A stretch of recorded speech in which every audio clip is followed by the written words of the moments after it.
Good evening everyone, and today we're looking at another timepiece.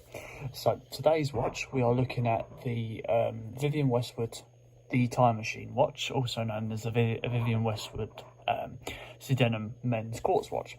So before we actually have a look at the watch, let's have a look at the actual box itself. So the box has got sort of like a acetate sort of cardboardy finish to it, with a full black embossing to the actual logo on the front, and the box is actually quite a light sort of box rather than being quite heavy. So it's just a simple presentation box with a simple lift off lid fashion, only a very small watch.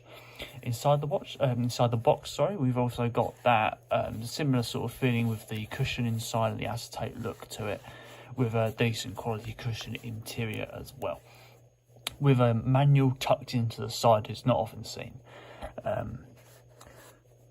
have a look. Take that out of here.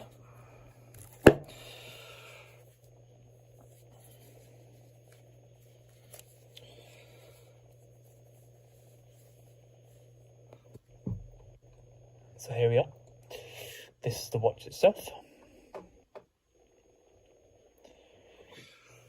Price of this watch sits around about £225. Let's have a little remove of this little bit of plastic here. Go.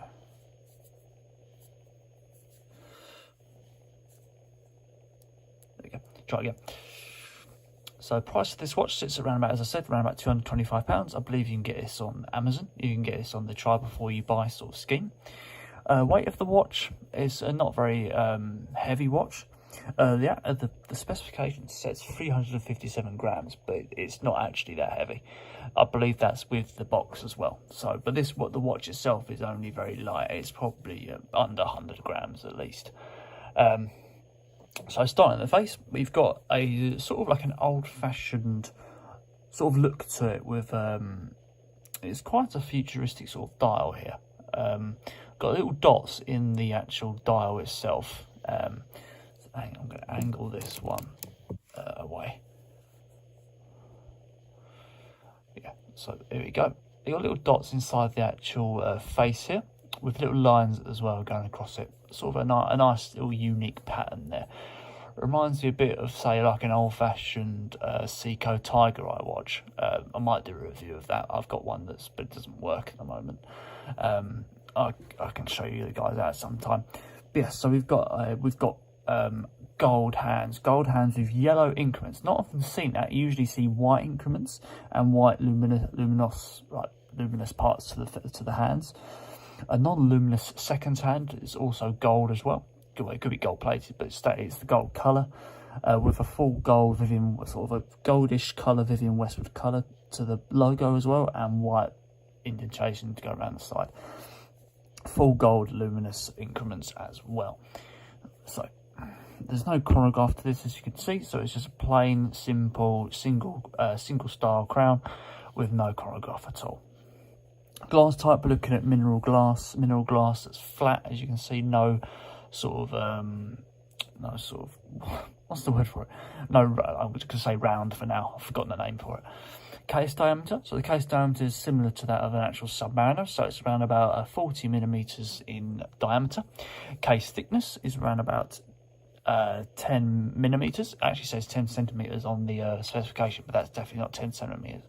Probably about a centimeter in diameter. Waterproofness is probably going to be, let's have a look at the back actually, that will tell us on the back. 5 ATM, so 50 meter water resistance here. Operating on a quartz movement. As you can see, the hands, do the hands line up with the increments well? Let's have a look, see if they do. They don't seem to line up with the increments as well as they could. Give it a bit of a shake. Yep, all good. Operates obviously the quartz movement. Tilting it back, let's have a look inside the face. So inside the face, we've got a 45 degree sort of heel to the actual inside face of the watch that has the little dashes for almost like a seconds clock in the side here. So you've got 5 seconds, 10 seconds going around the inside. You might be able to see it here. There we go. That goes all the way around. As you can see from the casing is made from a stainless steel with a line finish. Often you see a chrome finish. This one has a line finish to it. and that line finish goes all the way around the face. It's rather than having a two-tone between chrome and like matte finish. The crown itself is stainless steel mirror finish with a decent clicking mechanism to it by the looks of it, with a nice thick movement to it as well. It doesn't require requires a bit more effort to move it than it would necessarily need to with other watches. I'm trying to set the time here. Right, there we go, that's about right. Yeah, decent little clicking mechanism in and out of the actual crown phases. Right, turning it over, we will have a look at the back. We'll have a look at it again in more detail. So we've got obviously the stainless steel mirror back with that bold Vivienne Westwood logo indentated on there. Obviously made in London, stainless steel casing with Swiss movement inside and 50 metre water resistance, or 5 bar. Looking at the connections to the bracelet, we've obviously got, I believe this is going to be double-ended popper pins here. Double-ended popper pins. You might need a bit of effort to get to these here to be able to remove the strap. Talking of the strap itself, the strap offers a Italian sort of style indented, stitched, genuine leather strap with a Vivienne Westwood indentation in there. Strap seems a standard leather strap, nothing too fancy to it, with single mirror system. Coming up to the clasp, we've got a stainless steel with an actual embossed, like engraved Vivienne Westwood logo in there. Can actually feel it. Decent sort of clasp moving system to it. Decent movement to it. Not too flimsy, not too stiff either. So it's probably just right. The balance is just right for the watch.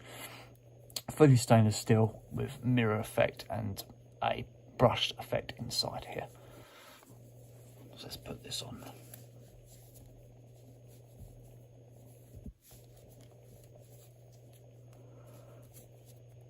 put that there for now. Doesn't want to go in. So there we go, guys. That is the Vivienne Westwood, the Time Machine watch.